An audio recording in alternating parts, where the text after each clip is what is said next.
था story number 27 में ईदान का हिसाब। एक था राजा। राजा भी तक कपड़े पहनकर यूं तो हजारों रुपए खर्च कर देता था, पर दान के वक्त उसकी मुट्ठी बंद हो जाती थी। राज्यसभा में एक से एक नामी लोग आते रहते थे, लेकिन गरीब, दुखी, विद्वान, सज्जन इनमें से कोई भी नहीं आता था, क्योंकि वहाँ पर इनका बिल्कुल भी सत्कार नहीं होता था। एक बार उस देश में अकाल पड़ गया। पूर्वी सीमा के लोग भूखे प्यासे मरने लगे। राजा के पास खबर आई। वे बोले, ये तो भगवान की मार है, इसमें मेरा कोई हाथ नहीं है। लोगों ने कहा, महाराज, राज भंडार से हमारी सहायता करने की कृपा करें, जिससे हम लोगों दूसरे देशों से अनाज खरीद कर अपनी जान बचा सके। राजा ने कहा, आज तो तुम लोग अकाल से पीड़ित हो, कल पता चलेगा कहीं भूकंप आया, परसों सुनूंगा कहीं लोग बड़े गरीब हैं, 2 वक्त की रोटी नहीं जुटती। इस तरह सभी की सहायता करते करते जब राज भंडार खत्म हो जाएगा, तब खुद मैं दिवालिया हो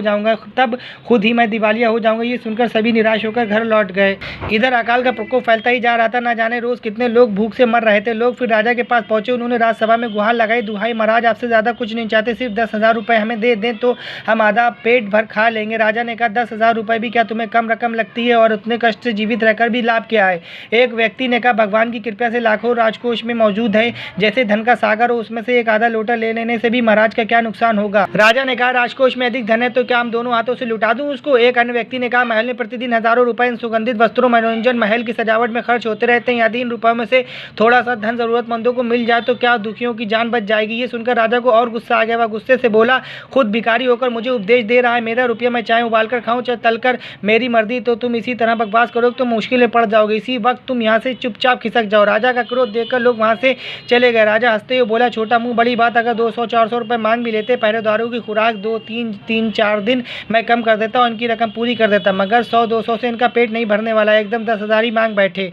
छोटे लोगों का नाक में दम हो गया। ये सुनकर वहाँ उपस्थित लोग हाँ हूँ करने लगे। मन ही मन उन्होंने भी सोचा, राजा ने ये ठीक नहीं किया। जरूरतमंदों की सहायता करने का तो राजा का पहला कर्तव्य। 2 दिन बाद ना जाने कहाँ से एक बूढ़ा सन्यासी राज्यसभा में आया। उसने राजा को आशीर्वाद देते हुए कहा, राजा कर्णदत्त, बड़ी दूर से आपकी प्रसिद्धि सुनकर आया हूँ, सन्यासी की इच्छा भी पूरी कर दें। अपनी प्रशंसा सुनकर राजा को पता चला तो तुम्हें जरा पता तो चले तुम्हें क्या चाहिए? राजा ने पूछा। यदि थोड़ा कम मांगो तो शायद मिल जाए। सन्यासी ने कहा, मैं तो सन्यासी हूँ, मैं अधिक धन का क्या करूँगा? मैं राजकोष से 20 दिन तक बहुत मामूली भिक्षा प्रतिदिन लेना चाहता हूँ। मेरा भिक्षा लेने का नियम इस प्रकार है, मैं पहले दिन जो लेता हूँ, दूसरे दिन उसका दुगना, फिर तीसरे दिन उसका तिगना, और फिर चौथे दिन तीसरे का दुगना, इसी तरह प्रतिदिन दुगना लेता जाता हूँ। भिक्षा लेने का मेरा यही तरीका है। राजा बोला, तरीका तो समझ में आ गया, मगर पहले दिन कितना लेंगे, यही असली बात है। 2-4 रुपए से पेट भर जाए तो अच्छी बात है, मगर एकदम से 20-50 हज़ार रुपए 20-50 मांगने लगे तब तो 20 दिन में काफी बड़ी रकम हो जाएगी। सन्यासी ने हंसते हुए कहा, महाराज, मैं लोभी नहीं हूँ, आज मुझे 1 रुपया दीजिए, फिर 20 दिन तक दुगने करके देते रहने का हुक्म दे दीजिए। ये सुनकर राजा, मंत्री और दरबारी सभी की जान में जान आ गई। राजा ने हुक्म दे दिया कि सन्यासी के कहे अनुसार 20 दिन तक राजकोष में उन्हें भिक्षा दी जाती रहे। सन्यासी राजा की जय जयकार करते हुए घर लौट गया।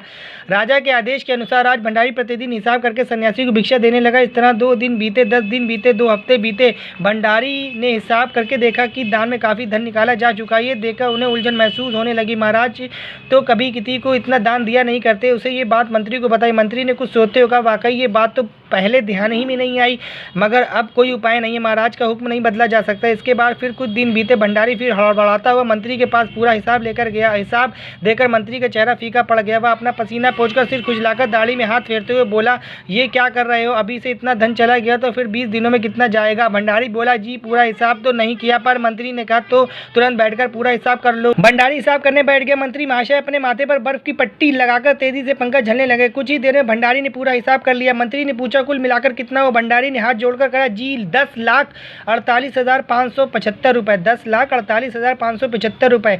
मंत्री गुस्से में बोला, मजाक कर रहे हो क्या? यदि सन्यासी को इतने रुपए दे दिए तब तो राजकोष खाली हो जाएगा। भंडारी ने कहा, मजाक क्यों करूंगा, आप ही हिसाब देख लीजिए।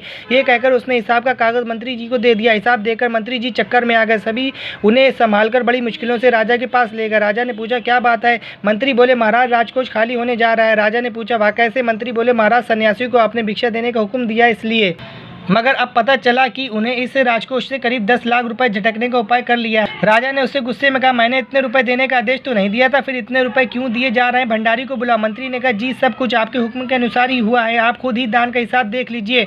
राजा ने उसे 1 बार देखा, 2 बार देखा, 3 बार देखा। इसके बाद वह बेहोश हो गया। काफी कोशिशों के बाद उसे होश में लाया गया। सन्यासी के आते ही राजा रोते हुए उनके पैरों पर गिर गया। सन्यासी के आते ही राजा उनके पैरों पर गिर गया। बोला, दुहाई है सन्यासी महाराज, मुझे इस तरह जान माल से मत मारिए, जैसे भी एक समझौता करके मुझे वचन से मुक्त कर दीजिए। अगर आपको 20 दिन तक भिक्षा दी गई तो राजकोष खाली हो जाएगा, फिर राजकाज में कैसे चलेगा। सन्यासी ने गंभीर होकर कहा, इस राज में लोग अकाल से मर रहे हैं, भूख से मर रहे हैं, मुझे उनके लिए केवल 50,000 रुपये चाहिए।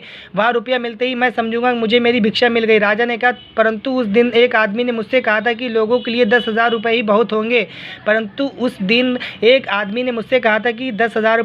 होंगे। सन्यासी ने कहा, मगर आज मैं कहता हूँ कि 50,000 से एक पैसा कम ना लूंगा। राजा गिड़गिड़ाया, मंत्री गिड़गिड़ाए, सभी गिड़गिड़ाए, मगर सन्यासी अपने वचन पर डटा रहा। आखिरकार लाचार होकर राजकोष से 50,000 रुपये सन्यासी को देने के बाद ही राजा की जान बची। पूरे देश में खबर फैल गई कि अकाल के कारण राजकोष से 50,000 रुपये राहत में दे दिए। सभी ने कहा, हमारे महाराज कर्ण जैसे ही दानी हो। सो आई होप मेरा वीडियो आपको पसंद आया होगा। पसंद आए तो सब्सक्राइब कर लें मेरे चैनल को, बेल आइकन को प्रेस कर लें ताकि आने वाली नोटिफिकेशन बिल्कुल आपको टाइम पे मिल जाए। Thanks for watching my channel.